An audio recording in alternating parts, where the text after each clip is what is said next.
Y la promesa consistía en que sería dueño, él y su descendencia, de todo un país. La tierra de Canaán, la tierra de Israel. Y dice aquí, porque además de todo eso, esperaba la ciudad que tiene fundamentos, cuyo arquitecto y constructor es Dios. Ahora díganme ustedes, ¿qué ciudad ha construido y edificado y diseñado Dios? ¿Dónde está esa ciudad que ha construido Dios? Que la ha diseñado hasta el más mínimo detalle. ¿Dónde está esa ciudad? Porque de esa ciudad no se habla nunca en el Antiguo Testamento. No se habla ni en la ley de Moisés, no se habla ni en los salmos, no se habla en ninguna parte, pero dice aquí el autor de este capítulo que Abraham salió, número uno, sin saber a dónde iba, agarrado firmemente a una promesa de heredar algún día una tierra. Vete tú a saber dónde estaba esa tierra. Y además, en el fondo, lo que Abraham realmente buscaba era la ciudad cuyo arquitecto y fundador es Dios. ¿Cómo podía saber él que existía esa ciudad? ¿Y dónde estaba esa ciudad? Si el primero en toda la historia de la Biblia que nos relata esa ciudad, cómo es, sus medidas, sus materiales, etcétera, etcétera, hasta su nombre, fue Juan en el libro del Apocalipsis, en el capítulo 21 y 22 del Apocalipsis. Pero dice la Biblia que salió sin saber dónde estaba, pero la buscaba, y dice que la saludó y la vio de lejos. Por eso es el hombre llamado en la Biblia el Padre de la fe. Esa ciudad cuyo arquitecto y fundador y diseñador es Dios, es nada más y nada menos que la Nueva Jerusalén.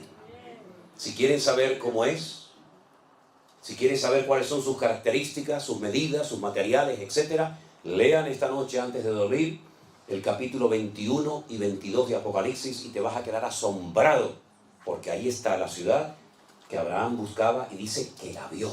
Es decir, aún antes del nacimiento de la iglesia, aún antes del nacimiento físico y terrenal del Señor Jesucristo, ya Dios había construido esa ciudad destinada en la eternidad para ti y para mí. ¿Cuántos dicen amén? Tremendo. Fíjate que un día los judíos, hablando con el Señor Jesucristo, Él habla de su eternidad y les dice, yo soy antes de Abraham. Y le dijeron, ¿cómo vas a decir tú antes de Abraham si no tienes ni 40 años? Por poner una cifra, ¿no? Si ustedes verdaderamente fueran hijos de Abraham, como le dijo el Señor a los judíos, creerían en mí, porque Él vio mis días y se gozó. Es increíble, ¿verdad? Cómo parece que estaba ya todo escrito y planificado desde antes de la fundación del mundo. Ya la Nueva Jerusalén existía antes de la creación de Adán y Eva. Ya el Señor Jesucristo sabía que moriría algún día en una cruz y aún no había sido creado Adán y Eva ni el jardín del Edén. Luego ya Dios lo que hace en su palabra es relatarnos lo que para Él ya es pasado, pero que todavía para nosotros sigue siendo un misterio y sigue siendo futuro. Por eso es muy interesante ver cómo Dios relata las cosas del futuro que cuando te las cuenta, las lees y parecen como que ya han sucedido en el pasado lejano y distante. Cuando le dice aquel anciano a Juan en la isla de Patmos, Juan, estas multitudes que no se pueden contar, con ropas blancas, de todas las naciones, pueblos, tribus y lenguas, ¿quiénes son esta gente? ¿De dónde han salido? ¿De dónde vienen? Y Juan en aquel momento llora y le dice, yo no lo sé, Señor. Yo no sé quién es esta gente. Yo no sé de dónde han salido. Y la respuesta celestial fue, estos son los que ya han salido de la gran tribulación y no han manchado sus vestiduras, sino que se han mantenido santos y puros para el Cordero de Dios. Ya han salido de la gran tribulación y la gran tribulación aún todavía no ha empezado. Pero el Señor te lo cuenta en futuro, lo que todavía no había, en pasado, lo que todavía no ha ocurrido. Porque ¿qué es lo que será? Dice la Biblia, lo mismo que fue. Por lo tanto, qué interesante es ver cómo Dios, me permite la expresión, Él ya vio toda la película. ¿No les ha pasado a ustedes que ya han visto, por ejemplo, ahora Cristina está viendo una serie, Fauda, que yo la he visto en internet, en Netflix, Y yo ya la he visto toda, ya va por la primera temporada y yo ya voy por la cuarta. Y cuando yo la estoy viendo, y yo le digo, cuidado con este que es malo, ¿eh? Eso le enfada muchísimo a Miriam. Yo entro en la habitación y digo, ay, pero este chico la va a matar a la chica. Pero papá, por favor, pero no me cuentes la película. El Señor ya nos contó en la Biblia la película. El Señor ya nos contó la película. Él sabe cómo va a terminar todo. Por eso no tenemos que tener miedo. Mira, el mejor antídoto para la depresión, el mejor antídoto para la tristeza, ¿sabes cuál es? El libro del Apocalipsis. Ay, pero ahí me da miedo. No, a mí todo lo contrario, a mí me anima un montón el Apocalipsis, porque veo al diablo derrotado, porque veo el cielo y la tierra nueva, porque veo la venida del Señor, porque veo el milenio, porque veo el reino milenial del Señor, porque todo termina bien para la honra y la gloria del Señor. Dios nunca pierde, siempre gana todas las batallas. Aleluya. Y eso es la fe, ver las cosas que no son como si ya fuesen.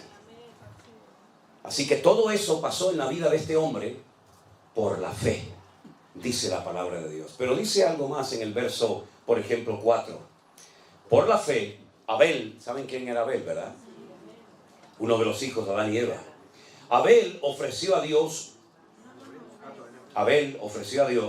más excelente sacrificio que Caín, por lo cual alcanzó testimonio de que era justo, dando Dios testimonio de sus ofrendas, y muerto, aún habla por ella. Hay gente que ha muerto, pero sus obras hablan como si estuvieran vivos todavía entre nosotros, ¿verdad? Dios había establecido un nuevo sistema, una nueva forma de acercarse a Dios, porque ya habían pecado, ya habían caído, ya habían sido expulsados del jardín del Edén, pero Dios quería seguir teniendo comunión con el hombre, pero ya no va a ser igual. Ya se acabó eso de línea directa con Dios, ahora son sacrificios de animales. Y alguien me preguntó una vez, ¿y por qué sacrificios de animales? ¿Qué tienen que ver los animales con el pecado del hombre? Bueno, Dios estableció muchas leyes en la naturaleza y muchas leyes en el reino espiritual, y una de ellas dice que sin derramamiento de sangre no hay remisión de pecados. En la sangre está la vida. Es decir, que lo que tenía que suceder es que el hombre tenía que morir derramando su sangre. Pero si moría, ¿cómo iba después a poder vivir y experimentar el gozo de la salvación? Es imposible. Por lo tanto, el animal sustituía al pecador y le recordaba que se comportó como un animal el día que desobedeció y se desconectó de Dios, porque eso es lo que hace el hombre. El ser racional se convierte en irracional cuando peca, cuando miente, cuando roba, cuando mata, etcétera, etcétera. ¿Por qué? Porque se comporta peor que una bestia. Y el pecador, cuando quería acercarse a Dios, tenía que traer un animal, como tú te has comportado como un animal, en vez de como un ser, pues, racional, como yo te creé en un principio.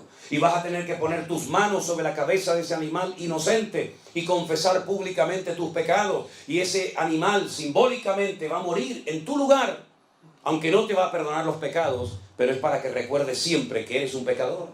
Y eso pasó durante siglos y siglos y siglos. Nadie podía acercarse a Dios como nosotros hoy en día, que oramos, pedimos perdón y ya está. No, durante siglos la gente tenía que ir al templo de Jerusalén a presentar sus correspondientes sacrificios. Pero claro, no había un sacrificio que te limpiaba completamente de tus pecados, sino que continuamente tenías que ir, y otro día, como cuando éramos católicos. No ibas al cura y te confesabas y ya te perdonaba los pecados para toda la vida. ¿Verdad que no? Yo me acuerdo que un día un cura me dio una bofetada. Me dio un sopapo un cura una vez, porque como nos obligaban a confesarnos cuando yo estaba en el colegio de curas y era monaguillo, pues me llevaba a confesar antes de poder comulgar. Antes era así. Y cuando iba al cura y le decía de aquello de Ave María Purísima, sin pecado concebida, hijo, cuénteme sus pecados. Y yo, de bromista, le digo, Padre, me confieso de mis pecados y también me confieso de los pecados que voy a hacer cuando salga de misa otra vez. Y salió del confesionario y me dio una bofetada y dice, no, sin vergüenza, no tienes vergüenza. Digo, es que voy a pecar otra vez, es que hay ahí una niña que me gusta mucho y me voy a ir con ella después cuando salga de la misa. ¿Te das cuenta?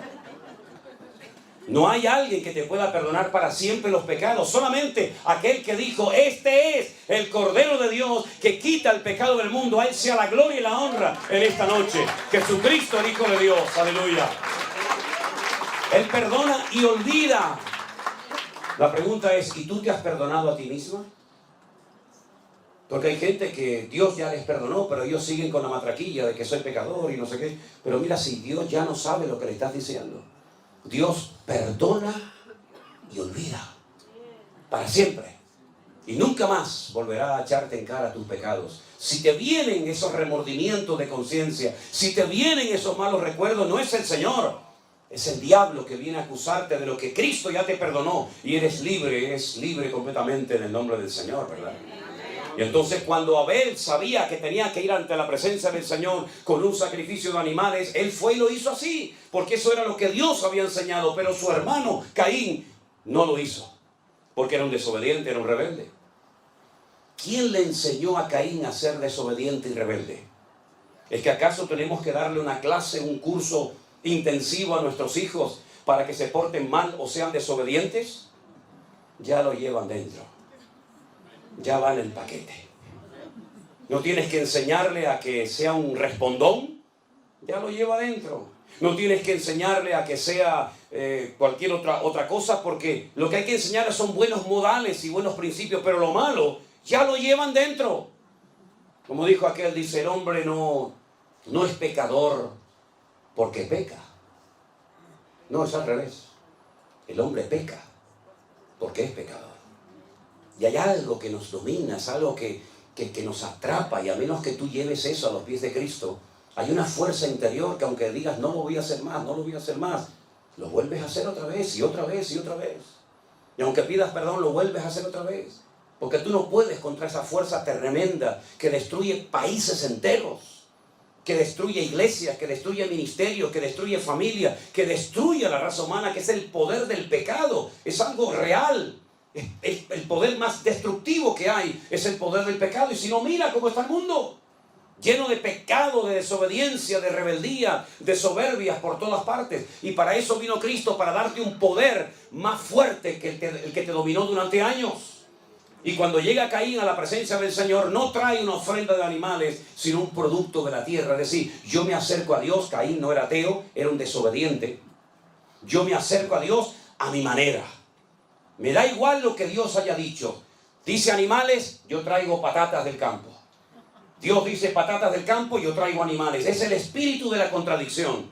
Y es la actitud del ser humano. Aquí tienes un reflejo, una fotografía de cómo es el ser humano. Obediente a Dios o rebelde a Dios. Lo ves en Caín y Abel, lo ves en Jacob y Esaú, lo ves en el ladrón arrepentido a la derecha y lo ves en el ladrón rebelde y soberbio a la izquierda. Lo vemos continuamente por todas partes.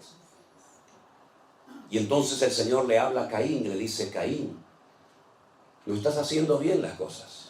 Fíjate que Abel no le dice nada. Dios no le habló a Abel. ¿Para qué le va a hablar si está haciendo las cosas bien? Sin embargo, le habló a Caín y le dijo, tu semblante ha decaído, ya no eres la misma persona. Miras con malos ojos a tu hermano, pero si hicieras las cosas bien, yo no te bendeciría. Y en vez de arrepentirse, en vez de humillarse y decir, perdóname, Señor, lo siento, voy a corregir el rumbo. Como dice la Biblia, si oyereis hoy su voz, no endurezcas tu corazón. Pues entonces lo que hace es que engaña a su hermano y le dice, Abel, vamos a dar un paseo por el campo. Y el otro dice, vamos. Se fía de su hermano. Es noble de corazón. Ni siquiera se imagina lo que le va a hacer su propio hermano. Y dice la Biblia que su hermano Caín se levanta contra él y lo mata. El primer asesinato de la historia de la humanidad. Y Dios le vuelve a hablar a Caín y le dice, Caín, ¿dónde está tu hermano Abel? Lo confronta, ¿no? Y Caín le dice, ¿soy yo acaso guarda de mi hermano? Como diciendo, yo qué sé dónde está mi hermano. Y le dice el Señor algo tremendo, y le dice, la voz de la sangre de tu hermano Abel ha llegado hasta mi presencia. Aunque lo quieras ocultar, esa sangre inocente que ha sido derramada por tu mano ha llegado a mi presencia clamando por justicia. Y Dios maldice a Caín, y sabemos lo que pasó con Caín. Fue un ser errante, ¿verdad? Sin arraigo en ninguna parte del mundo, con una insatisfacción como le pasa a la gente hoy en día, que nada les llena. Se emborrachan, se drogan, van a fiestas, van a casinos, viajan, se casan, se divorcian, se juntan con una, se juntan con otra, se meten en una secta, salen de una secta, se meten en otra, tienen dinero, pierden el dinero, vuelven a ganar dinero y hay una constante insatisfacción en su vida y nada les llena.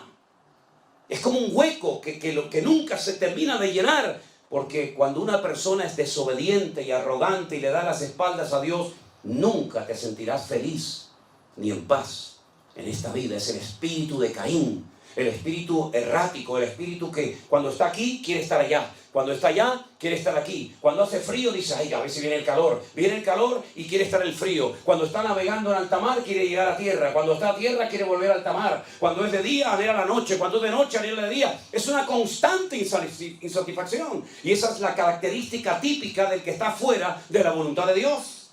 Sin embargo, el que está en la voluntad de Dios le da igual si hace frío o calor, le da igual si le aplauden o le critican, le da igual si tienes que predicar a unas sillas vacías o a un auditorio de miles de personas. ¿Sabes por qué? Porque ya el vacío lo llenó el Señor Jesucristo, nuestro amado y bendito Señor. Aleluya. Es así, hermano, es así. ¿Y por qué Abel fue obediente? Porque dice que lo hizo por fe, porque la fe nos ayuda a ser obedientes y la rebeldía nos ayuda a ser gente desobediente.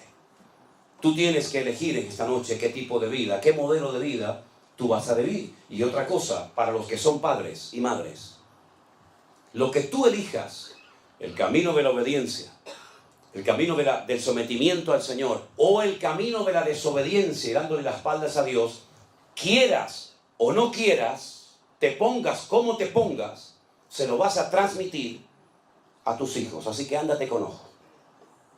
Porque no solamente los seres humanos tenemos la capacidad de transmitir nuestra genética a nuestros hijos, sino también hay una influencia espiritual sobre nuestros hijos que se transmite aunque no creas en ello. Por eso es muy importante que tú no solamente analices tus palabras, sino tu actitud. Porque puedes decir todo lo que tú quieras y puedes gritar y puedes hacerte el macho y puedes hacerte lo que tú quieras. Pero si tu vida por dentro no es igual que lo que parece ser por fuera, tú vas a transmitir tu rebeldía, tu amor al Señor, tu pasión por la obra del Señor o tu rechazo al Señor y a su palabra. Lo vas a transmitir quieras o no quieras. O es que no hemos leído en la Biblia que dice, tal la madre, tal la hija. Vemos un niño pequeño y decimos, ¿cómo se parece a su padre? Es igualito, igual de terco, de cabezón que el padre o que la madre. Y el niño tiene meses, pero ya comienza a brotar ese germen que llevamos por dentro. ¿Se acuerdan cuando el Señor Jesucristo le dijo a sus discípulos aquella frase preciosa? En el mundo tendréis aflicción, pero confiad, yo he vencido al mundo. Mi paz, dice el Señor a sus discípulos, mi paz os dejo. No como el mundo la da. Es decir, la paz que tenía Cristo, el príncipe de la paz, no se la llevó al cielo con él, sino que se la dio a Pedro, se la dio a Juan, se la dio a Santiago, y todos tenían la misma paz que tenía el Señor Jesús. Pasa el tiempo, ya tienen en su corazón la paz de Cristo, y ahora el Señor reúne a sus discípulos y les dice, quiero mandarles de 2 en 2 a todos los lugares, aldeas, pueblos y ciudades donde yo voy a ir a llevar la palabra. Cuando lleguen a una casa, si no os reciben, si no os dan hospitalidad como era en la época, lo que se tenía que hacer, vuestra paz volverá a vosotros. Pero si en una casa os dan hospedaje, os dan comida, os tratan bien, etcétera, etcétera, vuestra paz reposará sobre esa casa. Es decir, ya ellos podían transmitir la misma paz que el Señor Jesucristo les dio, porque recibían de Cristo y de ellos podían dar a los demás. Por eso cuando vas al Sermón del Monte, a las famosas bienaventuranzas, te encuentras que a los hijos de Dios se les conoce como pacificadores. Bienaventurados los hijos de Dios, porque ellos serán llamados pacificadores. ¿Qué transmites tú en tu casa? ¿Qué transmites? Ustedes saben que cuando una persona, por ejemplo, fuma, el olor del humo, del tabaco, se le impregna. ¿Sí o no? La Biblia dice que un día una mujer ungió al Señor Jesucristo con un vaso en alabastro de nardo puro, y toda la casa y todos los que estaban en la casa fueron impregnados con aquel olor del Señor. Y déjenme que les diga que hace poquito estuve en Israel y una hermana compró un vasito, así un frasquito pequeño de alabastro, y me echó una gota así en la mano. Oye, y huele algo increíble. ¿Cómo sería un vaso de alabastro de nardo puro, verdad? Tremendo, ¿no? Así que, amados hermanos, ¿qué es lo que transmitimos a los demás? Cuando llegas a un lugar, transmites confianza, transmites fe, transmites optimismo, transmites la presencia de Dios. ¿O qué transmites? La Biblia dice que el Señor tomó del espíritu de Moisés y se lo puso a los 70 ancianos que iban a dirigir y a llevar el pueblo, la carga del pueblo de Israel, juntamente con él. ¿Qué transmites tú cuando hablas?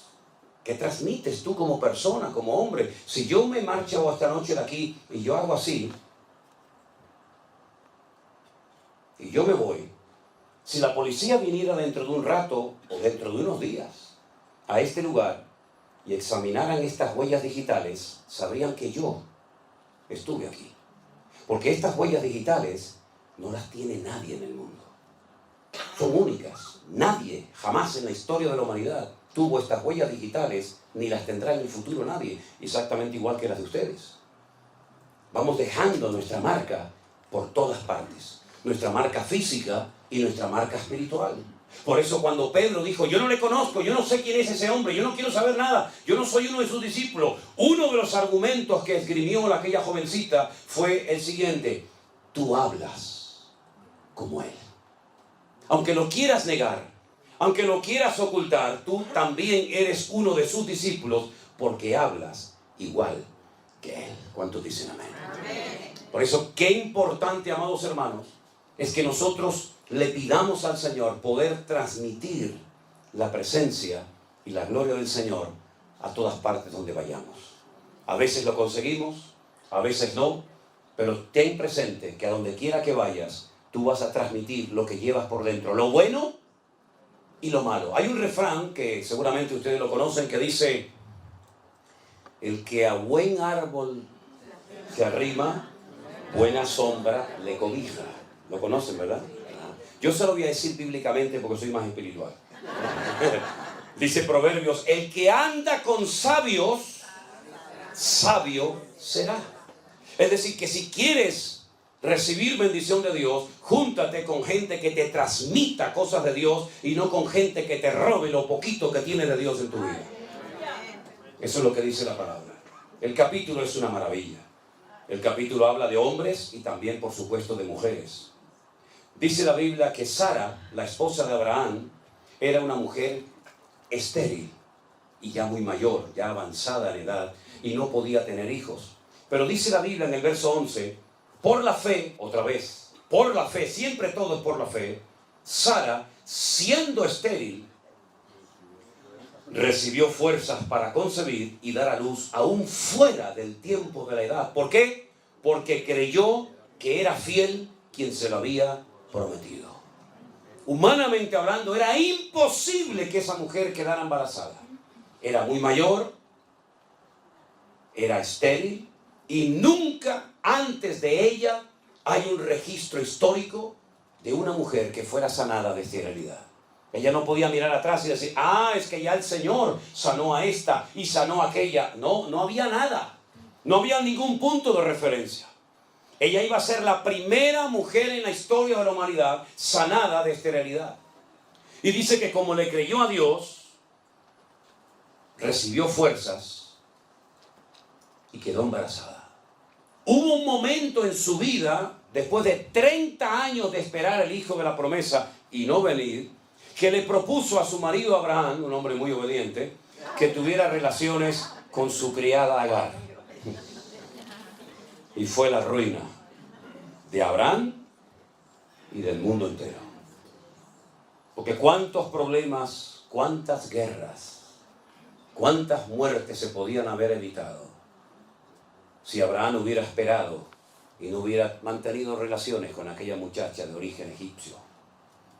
Fue tan terrible la convivencia, fue tan terrible el ambiente en el hogar, que dice la palabra de Dios que el Señor le dijo a Abraham: échala a ella y echa al hijo de ella, porque no puede heredar el hijo de la esclava con el hijo de la libre. Y estoy hablando de Agar y de Ismael, el padre de todas las naciones árabes. Que cuando la Biblia habla de él, porque Abraham lógicamente lo amaba porque era su hijo, de momento era el único que tenía, la palabra en hebreo, el término que emplea será un Pere Adam. No un Adán Pere, sino un Pere Adán. Pere significa en hebreo salvaje, indomable. Y Adán significa hombre. Y no es que invierte el orden por equivocación del error, del copista. No, es que lo hizo a propósito. Lo que va a predominar en él, más que su parte humana, va a ser su parte animal. Es un salvaje. Él siempre estará en contra de todo el mundo. Y todo el mundo estará siempre en contra de él. Y por su espada vivirá.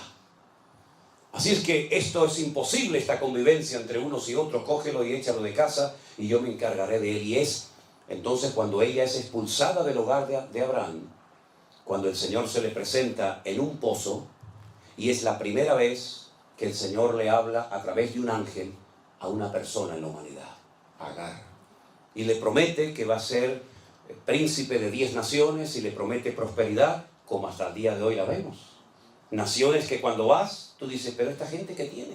Si no tienen ni un árbol, no tienen nada más que arena, arena, arena y nada más que arena. Sí, pero escarba un poquito debajo de la arena y vas a ver la bendición de Abraham. Vas a ver cómo son capaces de vivir en lugares donde hay 60, 70 grados de temperatura en Celsius, pero son capaces de poner al mundo de rodillas.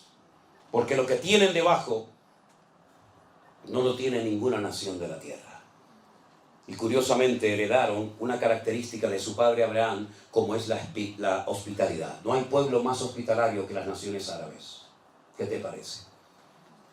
Pero dice la palabra de Dios que cuando esta mujer es expulsada del hogar y el Señor le cuida y le protege milagrosamente, es entonces cuando Sara recapacita y se da cuenta que cuando Dios te da una promesa, tienes que aprender a esperar en la promesa de Dios, aunque pase mucho tiempo.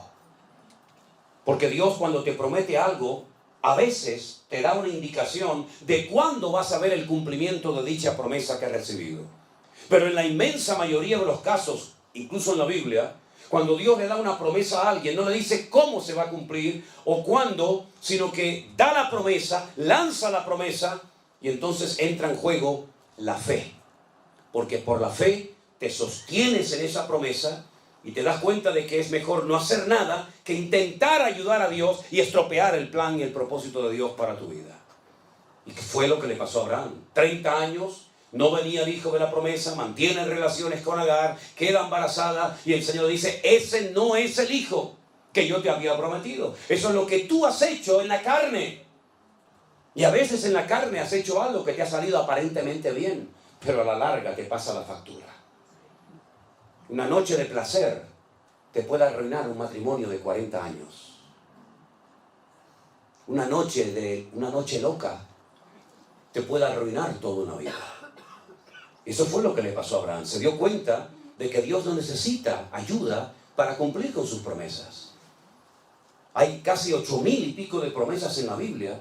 Y aquí lo que juega es el factor de la fe. Yo creo que lo que Dios me ha prometido se va a cumplir. Tal vez no será hoy, no será mañana, pero lo que Dios me ha prometido se va a cumplir. Porque todas las promesas del Señor en su palabra son sí y amén en Cristo Jesús, Señor nuestro. Por lo tanto, ¿qué hago? ¿Cuál es la actitud correcta? ¿Cuál es la actitud de un cristiano maduro? Encomienda al Señor tu camino, confía en Él y Él hará cuando lo crea conveniente. Y al final vino el hijo de la promesa, vino Isaac. Ahora, fíjense qué curioso. Yo podría, créanme, de este capítulo podría estar hablando semanas y horas enteras, porque es un capítulo increíble. Cada versículo es un sermón. Pero fíjense que Abraham, en un momento de necesidad, desciende a Egipto. Fíjate la expresión. Cuando se va a Jerusalén se dice subir a Jerusalén. Y cuando se va a Egipto se dice descender a Jerusalén. En lo natural y también, como no, en lo espiritual. Abraham descendió a Egipto porque allí era donde había alimentos, donde había recursos, donde había agua, donde había un futuro más esperanzador que en Canaán. Y allí el Señor le habló y lo trató, y todos conocemos la historia. Y al final él tiene que huir, tiene que marcharse de Egipto.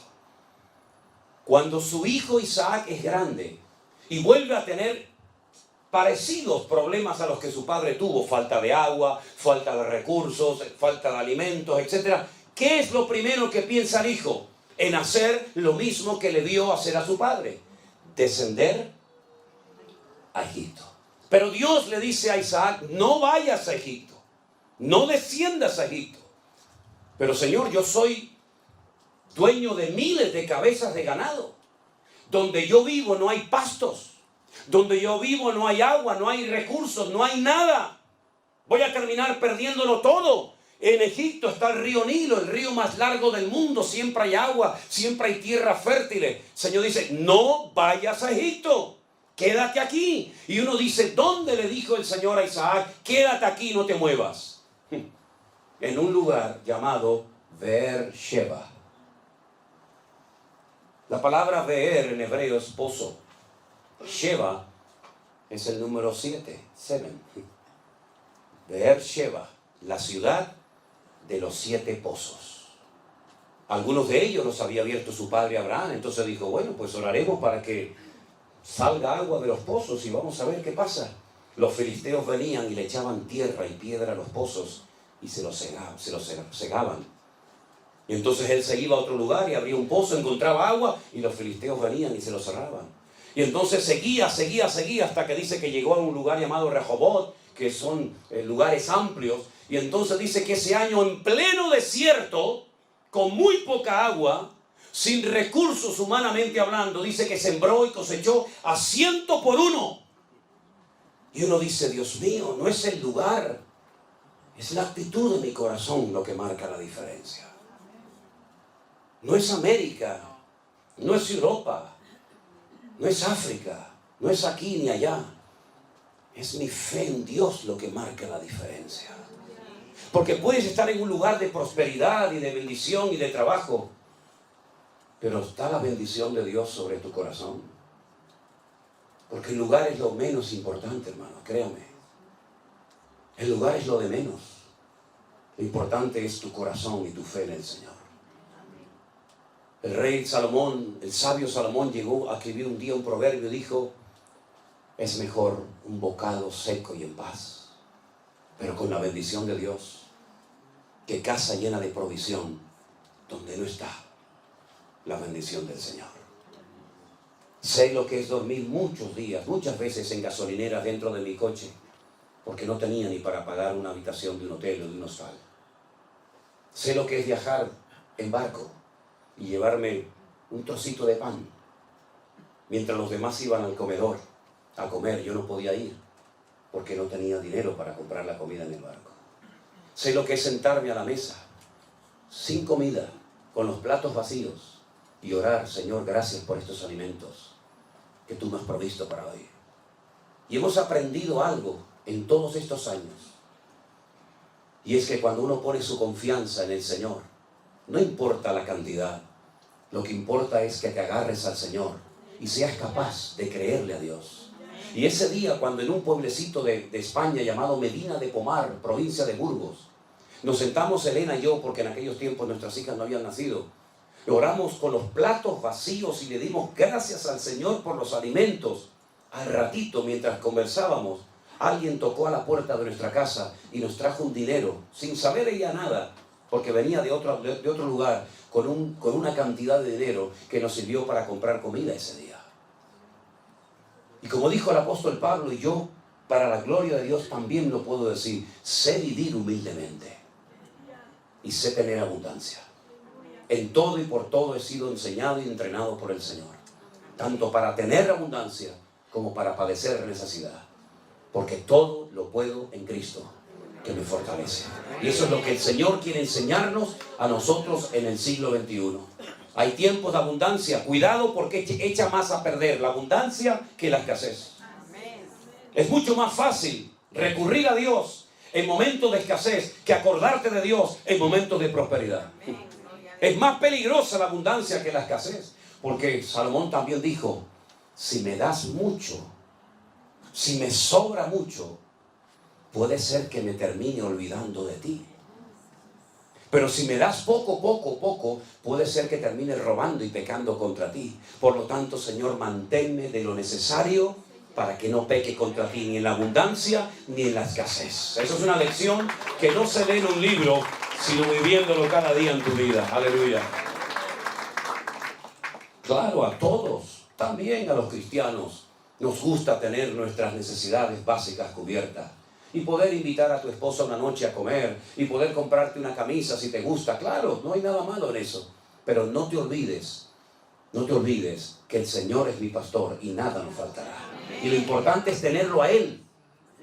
Y lo importante es que cuando Dios te prospere, que espero que te prospere a por 1000, y cuando el Señor te dé abundancia, que seas un buen administrador y no tengas mentalidad de dueño, sino que seas un administrador fiel de los recursos que el Señor, por su misericordia, ha puesto en tus manos. ¿Cuántos dicen amén? Yo quiero terminar en esta noche leyendo los últimos versículos de este precioso capítulo que podríamos estar horas y horas hablando de él. Hay una mujer mencionada en el versículo 31 que no era judía, era cananea. Su nombre es Rahab. El verso 31 dice, por la fe, otra vez, por la fe, Rahab la ramera no pereció juntamente con los desobedientes, habiendo recibido a los espías en paz. Esta mujer es muy interesante su historia, porque la Biblia nos habla de que era una mujer que había ejercido durante tiempo la prostitución en la ciudad de Jericó donde ella vivía. Ella era una cananea, pero un día recibe en su casa la visita de 2 hombres extranjeros, 2 israelitas, que van a su casa, el mejor lugar para pasar desapercibidos, y ella reconoce que son hebreos y les dice algo tremendo. A veces lo leemos y no somos conscientes de la profundidad de aquella conversación durante la noche de Rahab con estos 2 hombres. Les dice, hemos oído lo que vuestro Dios ha hecho por vosotros cuando os sacó de Egipto. Lo hemos oído. Sabemos que Dios os abrió las aguas del Mar Rojo para que pasarais por tierra seca. Y sabemos que Dios os va a entregar esta tierra. Ese es el motivo por el cual está cerrada, bien cerrada Jericó. Fíjate cómo hacía 40 años que los estaban esperando. Estaban con más temor los habitantes de Jericó que el pueblo de Israel, quejándose y lamentándose contra el Señor. Es decir, hace 40 años podían haber entrado a Canaán, pero por desobediencia y por rebeldía perdisteis la oportunidad histórica de vuestra vida y moristeis en el desierto, cuando hace 40 años esta gente estaba temblando de miedo porque sabían que nuestro Dios es el Dios vivo y verdadero. Qué lástima, ¿verdad? Qué lástima cuando el inconverso te tiene que recordar que eres cristiano. Qué lástima cuando el inconverso te da lecciones de buen padre en vez de tú dárselas a él, ¿verdad? Yo solamente os pido, decía Rahab, que tengáis misericordia de mi vida y de mi familia. Y estos hombres hicieron un pacto con ella y le dijeron, si tú no nos delatas, si tú no le vas con el cuento, con el chisme al rey, diciéndole a él que hemos estado en tu casa, te salvaremos la vida. Pero tienes que estar dentro de tu casa cuando entremos a conquistar la tierra de Jericó, la ciudad de Jericó. Y tienes que amarrar este cordón rojo, ¿verdad?, en la ventana de tu casa, para que al entrar en la ciudad, los soldados cuando vean esa tela colgando en tu ventana, sepan que ahí no tienen que entrar a matar a nadie. Si cumples con estas 2 condiciones, te salvaremos tu vida a ti y a toda tu familia. Ahora tú imagínate Rahab viendo casa por casa, convenciendo a su padre, a su madre, a sus primos, a sus cuñados, a sus sobrinos, dándoles testimonio, ¿verdad? Vengan a mi casa, pero ¿cómo vamos a ir a tu? Vengas a mi casa que hay salvación. La verdad que la fe de Rahab fue tremenda, ¿eh? Y dice la Biblia algo interesantísimo sobre su casa. No sé si se acuerdan. La ciudad de Jericó era como 2 círculos concéntricos, uno dentro del otro. Había una muralla exterior y otra muralla interior, y entre muro y muro dice la Biblia que Rahab había construido su casa. Vivía entre un muro y otro. Quédense con ese detalle. Cuando llega el día de la invasión, de la conquista de Jericó, la Biblia dice que las murallas de Jericó se derrumbaron. Y cuando arqueólogos descubrieron las antiguas murallas de Jericó, llegaron a una conclusión muy interesante. Se dieron cuenta por la posición de las piedras que las murallas no habían caído de una forma normal. No habían caído de adentro hacia afuera o de afuera hacia adentro, se habían derrumbado los muros, sino que cayeron exactamente igual que aquella imagen que tenemos en nuestra mente del día de las Torres Gemelas, cuando se desmoronaron sobre sí mismas, porque fue una obra de Dios. De arriba abajo se desmoronaron aquellas piedras, pero la casa de Rahab, que estaba entre el muro de afuera y el muro de adentro, no se cayó. Se cayó todo a su alrededor, pero su casa permaneció. Y ahí se cumple la promesa que dice: caerán a tu lado 1000 y 10.000 a tu diestra, mas a ti no llegará, por cuanto has puesto tu confianza en el Señor. Fuertes aplausos a nuestro Dios. Eso es lo que hace Dios. Te protege, te cuida de noche y de día. Y verás por todas partes tragedia, pero verás como Dios te cuida y te bendice, y tú dices: Dios mío, qué tremendo como tú eres. Y resulta que esta mujer cananea, que repito, no era del pueblo de Israel, estaba bajo aquella maldición que había lanzado Can, ¿se acuerdan? Noé, cuando dijo: maldito sea Canaán, ¿se acuerdan? Cuando lo vieron desnudo, y él maldijo a alguien que ni siquiera existía en aquel momento. Sus 3 hijos, Sem, Can y Jafet. Y maldice al nieto, al hijo de Can, a los cananeos. ¿Y cómo se llamaba la tierra donde vivía Rahab en aquel tiempo? Canaán. Los cananeos. Estaban todos bajo la maldición de Noé. Pero ella resulta que se incorpora, se integra en la vida del pueblo de Israel y se casa con uno de los espías. ¿Sabían eso? Que se llamó Salmón. No, sino Salmón. Esta mañana hablé de Salmón. Se casó con Salmón. Y entonces, cuando uno se convierte de verdad al Señor, las maldiciones forman parte de la historia.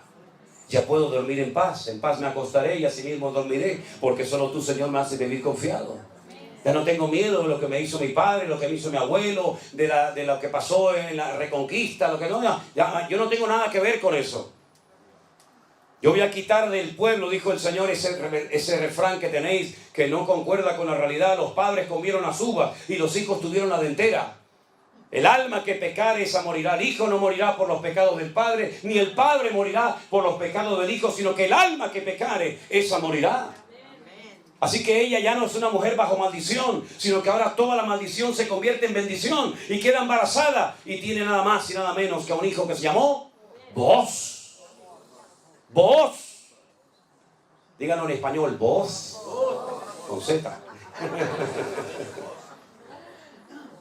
Y Booz llegó a ser uno de los hombres más ricos de Israel.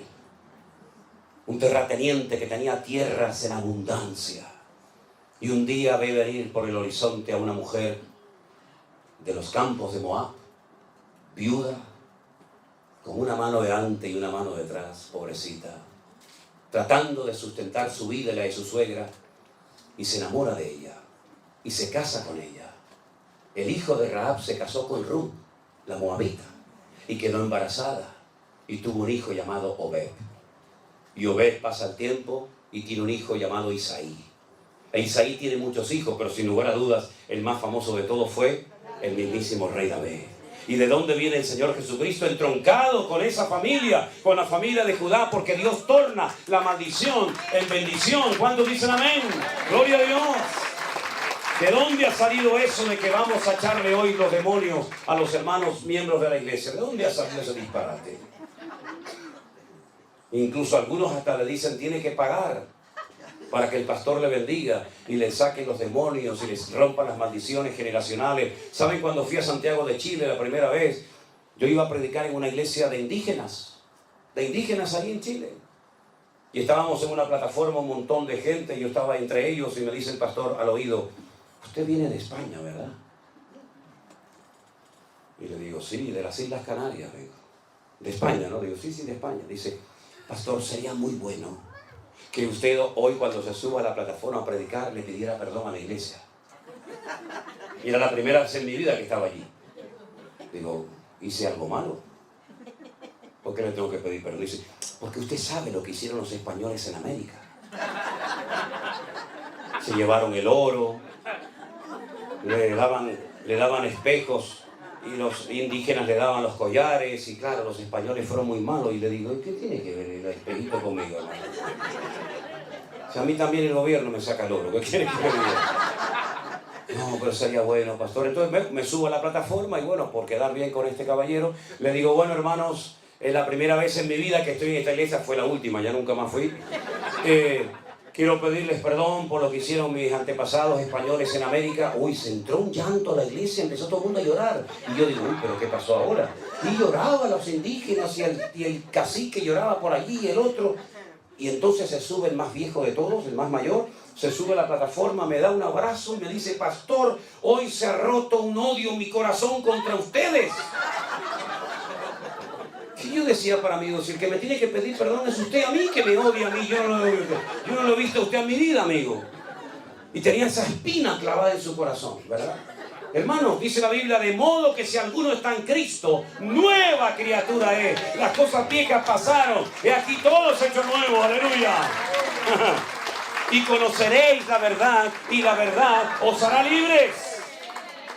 Bueno, si usted quiere pedirle perdón por lo que hicieron sus padres, pues pídele perdón. Pero, hermano, los pecados son personales. Y tal vez su padre fue un hombre malo, perverso, terrible. Pero si usted es un hijo de Dios, su nombre ahora está escrito en el libro de la vida. Y usted no tiene que tener remordimiento de conciencia de lo que hicieron sus antepasados. Procure, ya que no puede arreglar su pasado, procure no estropear su presente y arruinar su futuro. Cierre sus ojos en esta noche, mi querido hermano. Repito, podríamos disfrutar de este texto horas y horas, porque podríamos hablar de Jacob, de Moisés, de José, de Barak, de Sansón, de Gedeón, de Samuel, de David. Y nos darían las horas y las horas disfrutando de su palabra, porque la palabra de Dios es maravillosa. Hermosa es su palabra. Más dulce que la miel que destila del panal. Gloria a Dios. Dele gracias al Señor ahí donde está esta noche. Aleluya. Y dígale gracias, Dios mío. Aleluya. Porque soy libre en Cristo Jesús, mi Señor. Ya no tengo que tenerle miedo a nada ni a nadie. Porque el Señor me ha perdonado y ha echado a lo profundo de la mar todos y cada uno de mis pecados y nunca más se acordará de ellos. Gracias, Señor. Dígale al Señor, gracias, Señor. Hay tanta gratitud en nuestros corazones.